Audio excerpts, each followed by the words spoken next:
Judges chapter 4.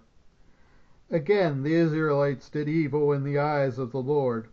Now that Ehud was dead, so the Lord sold them into the hands of Jabin king of Canaan, who reigned in Hazar Sierra. The commander of his army was based in Hashereth Haggim, because he had 900 chariots fitted with iron, and he cruelly oppressed the Israelites for 20 years. They cried to the Lord for help. Now Deborah, a prophet, the wife of Lapidoth, was leading Israel at the time. She held a court under the palm of Deborah between Ramah and Bethel, in the hill country of Ephraim, and the Israelites went up to her to have their disputes decided.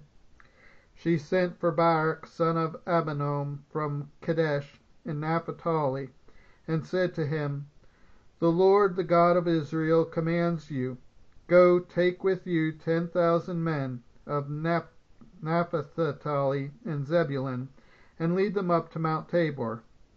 I will lead Sisera, the commander of Jabin's army, with his chariots and his troops, to the Kishon River, and give him into your hands."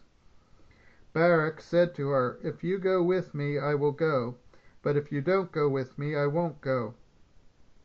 "Certainly I will go with you," said Deborah, "but because of the course you are taking, the honor will not be yours, for the Lord will deliver Sisera into the hands of a woman."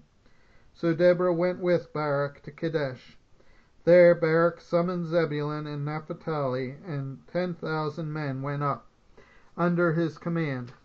Deborah also went up with him. Now Heber the Kenite had left the other Kenites, the descendants of Hobab, Moses' brother-in-law, and pitched his tent by the great tree in Zaanannim near Kadesh. When they told Sisera that Barak son of Abinoam had gone up to Mount Tabor, Sisera summoned from Hashereth Haggim to the Kishon River all his men and his 900 chariots filled with iron. Then Deborah said to Barak, "Go, this is the day the Lord has given Sisera into your hands. Has not the Lord gone ahead of you?" So Barak went down Mount Tabor with 10,000 men following him. At Barak's advance, the Lord routed Sisera and all his chariots and army by the sword, and Sisera got down from his chariot and fled on foot. Barak pursued the chariots and army as far as Harosheth Hagoyim, and all Sisera's troops fell by the sword, not a man was left. Sisera meanwhile fled on foot to the tent of Jael, the wife of Heber the Canaanite, because there was an alliance between Jabin king of Hazor and the family of Heber the Canaanite. Jael went out to meet Sisera and said to him, "Come, my lord, come right in, don't be afraid." So he entered her tent, and she covered him with a blanket. "I'm thirsty," he said, "please give me some water." She opened a skin of milk, gave him a drink, and covered him up. "Stand in the doorway of the tent," he told her. "If someone comes by and asks you, 'Is anyone in there?' say no." But Jael, Heber's wife, picked up a tent peg and a hammer and went quietly to him while he lay fast asleep, exhausted. She drove the peg through his temple into the ground, and he died.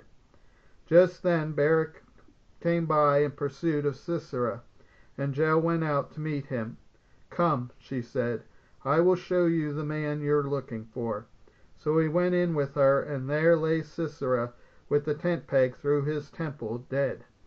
On that day God subdued Jabin king of Canaan before the Israelites, and the hand of the Israelites pressed harder and harder against Jabin king of Canaan until they destroyed him.